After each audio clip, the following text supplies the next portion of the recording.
L'invité du jour. L'invité du jour. On présente aujourd'hui sur Radio Sud de Grésivaudan une boutique que de nombreuses personnes connaissent, ceux qui ont souhaité un jour arrêter le tabac.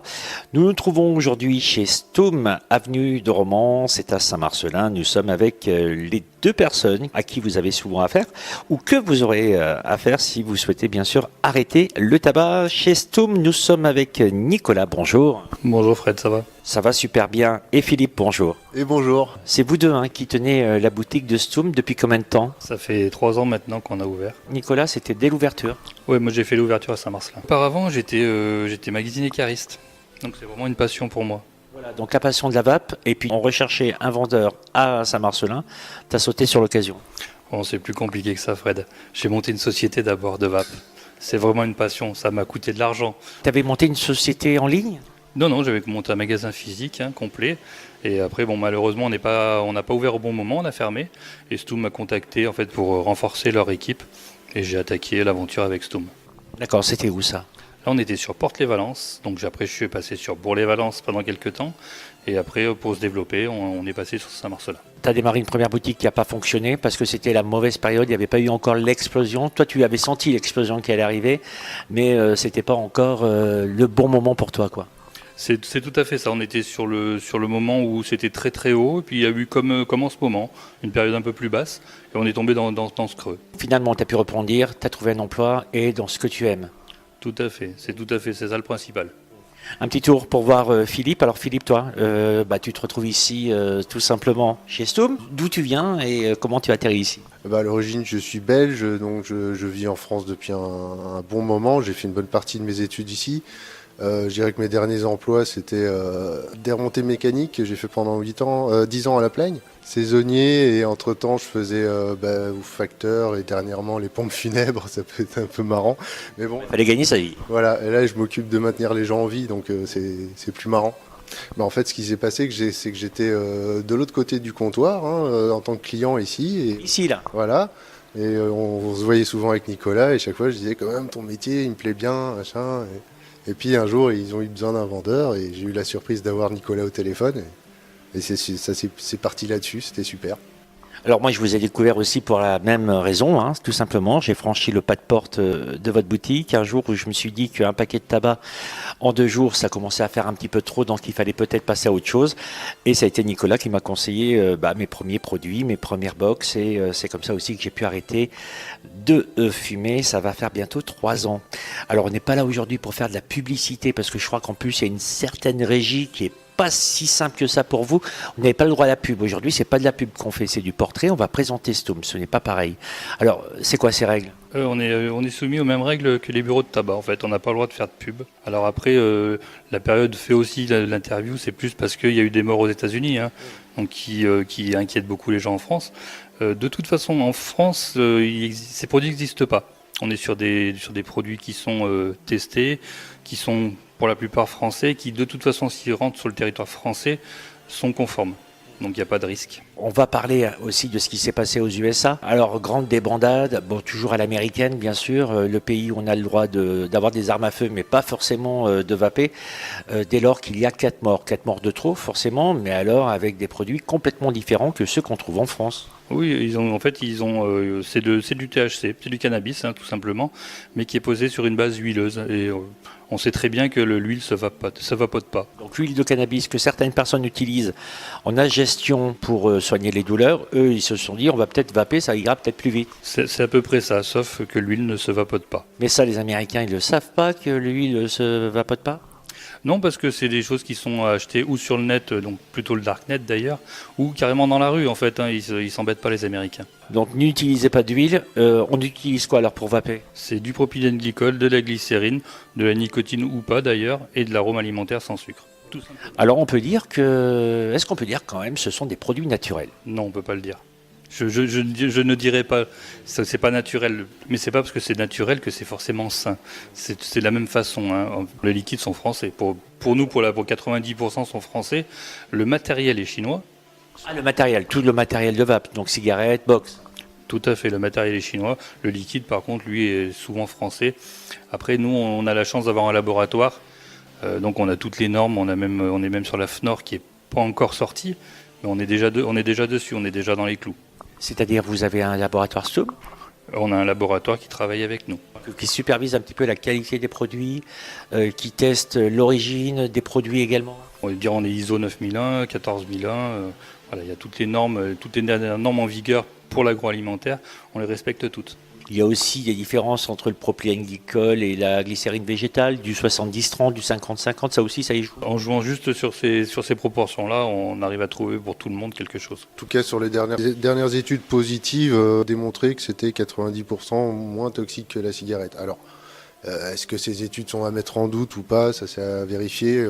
C'est sûr qu'on a d'un côté des études qui sont sponsorisées probablement par l'industrie du tabac, où on va avoir des résultats très négatifs, et de l'autre côté, en fait, il faudrait presque faire une moyenne entre les études positives et les études négatives. Mais quand on voit qu'on est sur des produits qui contiennent 4 composés, là où il y en a 3000 à 4000 dans une cigarette, ces 4 composés, on les côtoie déjà dans notre alimentation à travers l'alimentation industrielle. C'est des produits avec lesquels on est déjà en contact. Bon, là, on les inhale. Alors, c'est sûr qu'avec 10 ans de recul, mais qu'on sache, il n'y a toujours pas de mort ou de malade. Donc voilà, ce sont des produits qui, a priori, sont beaucoup moins dangereux. Il n'y a pas ces fameuses 75 ou 90 substances toxiques et mortelles reconnues dans la cigarette, comme l'ammoniac, le cyanure. Tout un tas de produits bien à mettre à la poubelle en tout cas. Toi Philippe, qui était auparavant, donc qui travaillait dans des pompes funèbres, tu disais une belle phrase, aujourd'hui tu sauves la vie des gens plutôt que de les accompagner jusqu'à la fin. Ça, moi je trouve que vous faites un boulot assez sympa, c'est-à-dire vous avez des personnes qui arrivent, franchissent le pas de votre porte, qui ont entendu parler de la vape, mais qui ne savent pas du tout ce que c'est, hormis un copain qui leur a fait une démonstration. Et qui reviennent finalement quelques jours plus tard pour vous dire c'est bon, ça y est, j'y suis, je vais vous acheter plein de produits. C'est une satisfaction. Oui, c'est vraiment une très grande satisfaction. Je dirais que c'est la plus grosse satisfaction de ce travail, c'est de voir les gens revenir vers nous après une semaine, 2 mois, 2 ans en disant j'ai pas touché une clope. Nicolas, 3 ans de boutique, ça fait un paquet de monde. Ouais, ça fait un paquet de monde. Mais c'est vrai que c'est gratifiant de leur permettre d'essayer d'arrêter de fumer. Hein. Après, ils ont les clés eux aussi en eux. Mais on leur donne juste quelques conseils pour qu'ils y arrivent. Alors, on arrête de fumer ou alors on remplace une addiction par une autre? C'est aussi une question que des fois on se pose. Ouais, c'est une question qui est souvent posée. Il y a un addictologue qui le dit très bien, hein, qui dit c'est une addiction par une autre, mais celle-là, elle tue pas, on a le temps. Même si au bout d'un moment, Philippe, on trouve quand même un plaisir à vapoter. Je ne sais pas combien il y a de centaines et de centaines d'arômes, mais c'est vrai que c'est assez plaisant, quoi. Oui, et puis c'est un plaisir qui est indispensable et nécessaire à la démarche de l'arrêt du tabac, puisqu'on va trouver quelque chose qui nous convient et qui va avoir autre chose qu'un goût de cendrier. Et c'est en fait le secret de la réussite se trouve là aussi. À condition qu'on trouve son plaisir, et on va pouvoir remplacer ce plaisir, le plaisir de la cigarette, par le plaisir de la cigarette électronique, qui peut être même supérieur. Alors évidemment, là vient la question de l'addiction, évidemment, parce que comme c'est très plaisant, on se dit qu'on va être accro à ça toute sa vie. Mais ce qui est vraiment addictif, c'est la nicotine. Et la nicotine, on en a de toute façon beaucoup moins avec une cigarette électronique. Le procédé fait que notre dépendance diminue progressivement. On finit par baisser de taux de nicotine pour la plupart des gens, la grande partie des gens, jusqu'à tomber à un taux de 0.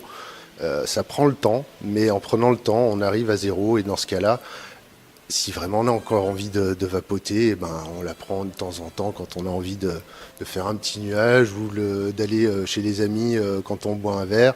Et le reste du temps, on n'en a absolument pas besoin. Ceux qui ont envie de se passer du geste, il n'y a plus que le geste à supprimer, il n'y a plus l'addiction à la nicotine. C'est compliqué, ce qui fait peur à beaucoup de monde. Et en fait, on le remplace très bien par la cigarette électronique. Tout simplement. Vous fumiez beaucoup plus, là vous vapez beaucoup plus, mais c'est tout. Alors, j'ai envie de mettre un petit coup de projecteur sur un client lambda qui vient ici. Comment ça se passe, ta démarche d'accueil? C'est quoi généralement? C'est les personnes qui viennent fument un paquet de tabac par jour? C'est de cet ordre-là? Par quoi on commence? Quelles sont les discussions qu'on entame? C'est combien de cigarettes depuis combien de temps? Tout simplement. Et de là part tout, entre guillemets, le diagnostic. Mettre le niveau de nicotine adapté? On peut même aller plus loin dans le sens où l'idéal, c'est d'avoir le plus de nicotine possible pour pas avoir cet effet de manque, tout à fait. Après, les gens sont pas capables d'avoir cette hauteur de nicotine qu'ils auraient besoin. Ils compensent en vapotant un petit peu plus. L'effet de la nicotine dans le corps, c'est moins rapide qu'avec la cigarette. Donc il faut vaper un peu plus, quoi. Avec des études qui ont été faites, ils nous disent qu'il faudrait vaper 20 minutes pour avoir autant qu'une cigarette. Vapoter 20 minutes, c'est très très long. Alors on choisit le dosage de nicotine, quitte à en mettre un petit peu plus et à réduire ensuite. Le choix de l'arôme ou le choix d'abord de la box? On va d'abord chercher la tête qui nous convient. Et après, on mettra le goût qu'il faut dedans avec la nicotine qu'il faut. Donc la personne choisit son clairomiseur. Alors des clairomiseurs, il en a tout un paquet. Là, c'est pas évident. Alors là aussi, c'est selon la personne ce qu'elle aime comme tirage, serré, plus large. C'est tout à fait ça. On va se rapprocher d'une cigarette. Ou après, on peut aller sur des choses très aériennes, type chicha, comme on dit. Et on choisit sur tout le panel qu'on a au niveau des atomiseurs. Mais vous, pour démarrer, pour vraiment débuter, vous avez quand même des conseils à donner. Vous savez que ça, c'est plutôt pour les gens au bout de 6 mois, au bout d'1 an, une fois qu'on a bien maîtrisé la vape. Est-ce qu'il y a quand même des choses qu'on en sent tranquillement? Oui, l'idéal, c'est que ça ressemble à une cigarette au niveau du tirage. Et vous avez des gens qui vont vapoter tout le temps sur un tirage comme ça, qui changeront jamais. Ça leur convient et qui n'iront pas voir ailleurs. On voit le clairomiseur et après, bon, forcément, il y a l'histoire des parfums. Et puis là, alors, c'est compliqué parce que du coup, vous avez une gamme. On peut aller du fruit. Il n'y a que les légumes que vous ne faites pas. Il n'y a que les légumes qu'on ne fait pas. On ne fait pas non plus de salé. J'ai goûté un salé, mais on ne fait pas. Il y avait quoi comme salé? Il y avait pizza et bacon salé. On peut faire ce qu'on veut. Vraiment. Après, c'est vrai qu'on peut rigoler aussi avec ça. On peut faire complètement ce qu'on veut au niveau des arômes.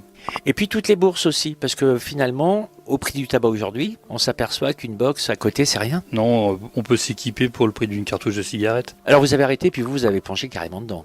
J'ai plongé dedans, comme pour le tabac en fait. Hein. Je fumais beaucoup, je vapote beaucoup. Alors vous vapez combien par jour? Beaucoup trop. C'est bon, donc tant qu'on se fait plaisir, en fait, on y va. Une fois que le client repart, le but c'est qu'il revienne avec le sourire en disant super, vous m'avez bien conseillé, quoi. L'important c'est de revoir les gens, c'est pas justement si on les voit pas, on les voit plus, on sait pas ce qu'ils ont fait, on connaît pas leur parcours. Par contre, les gens qui reviennent, je fais oui, j'ai arrêté de fumer, ça fait 30 ans que je fumais, je suis content. On peut pas parler de marque, hein, donc ça bien sûr, on va faire attention. Par contre, on peut parler bien sûr des tendances actuelles. Est-ce qu'on est plutôt fruité, un peu frais, un peu corsé? Beaucoup de fruits, en fait, beaucoup de fruits. Alors les primo-vapoteurs, on est plutôt sur du tabac. Voilà, dès qu'on commence, on veut retrouver à peu près la même sensation. Oui, ou alors pas du tout. Il y a des gens, voilà, ils veulent surtout pas de goût tabac pour complètement se déshabituer. Alors, vous êtes ouvert du lundi au samedi? On est ouvert de 9h30 à 12h30 et de 14h à 19h. On peut venir une première fois, se renseigner, on voit que si le magasin est ouvert, on se renseigne une première fois, on réfléchit, parce que c'est une démarche aussi d'arrêter de fumer. C'est pas anodin, disons qu'un client qui a envie d'arrêter de fumer, il a déjà fait la moitié du boulot. S'il n'a pas envie d'arrêter de fumer, on pourra rien faire. Eh ben, merci beaucoup Nicolas de nous avoir accueillis chez Stoum, avenue de Roman. Hein. On ne peut pas rater ce magasin. Vous nous avez dit les horaires d'ouverture. Alors je reprécise, hein, ce n'était pas de la publicité, c'était juste de l'information comme ça, d'une boutique, puisque nous sommes une radio locale. Et puis en plus, vous êtes la première boutique à nous avoir écoutés et à nous être encore fidèles. Donc une raison de plus d'être avec vous ici aujourd'hui. À très bientôt. Merci, au revoir. Merci Fred, au revoir. Merci Philippe de nous avoir accueillis ici dans cette boutique et on vous dit à très bientôt. Merci à vous, merci de nous avoir donné l'opportunité de nous exprimer sur ce sujet qui nous tient à cœur. Donc voilà, à bientôt j'espère, à vous tous.